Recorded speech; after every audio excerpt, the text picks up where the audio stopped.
Vážení priatelia, Národná rada Slovenskej republiky pred chvíľou vyslovila dôveru vláde, ktorá vznikla na základe povolebnej spolupráce Smeru Slovenská sociálna demokracia, Hlasu sociálna demokracia a Slovenskej národnej strany.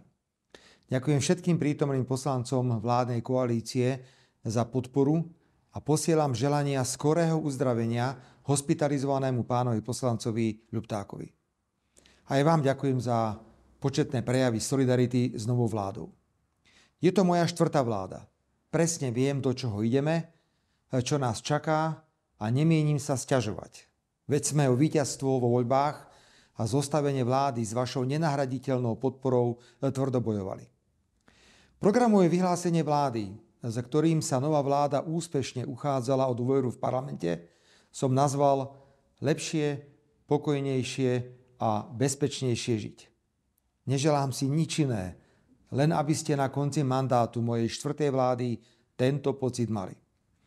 Posunutie konania predčasných parlamentných volieb na koniec septembra, ktoré už nemá význam komentovať, spôsobilo, že nová vládna koalícia má do konca tohto roku už iba 4 týždne na prijatie rozhodnutí, ktoré sa nedajú odložiť do roku 2024.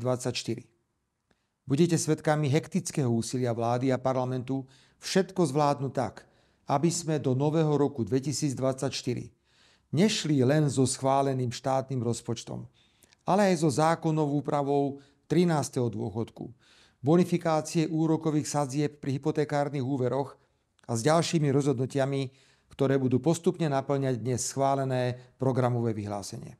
Už dnes začne Národná rada rokovať o 300-eurovom vianočnom príspevku pre všetkých seniorov, ktorí dokážu minister financií Lacko Kamenický zafinancovať a ostatní ministri zrealizovať ešte v priebehu decembra.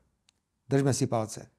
Teším sa na stretnutia s vami v regiónoch, veď 12. decembra bude prvé výjazdové rokovanie vlády v Trenčíne, ale aj pri iných, či už pracovných alebo slávnostnejších príležitostiach.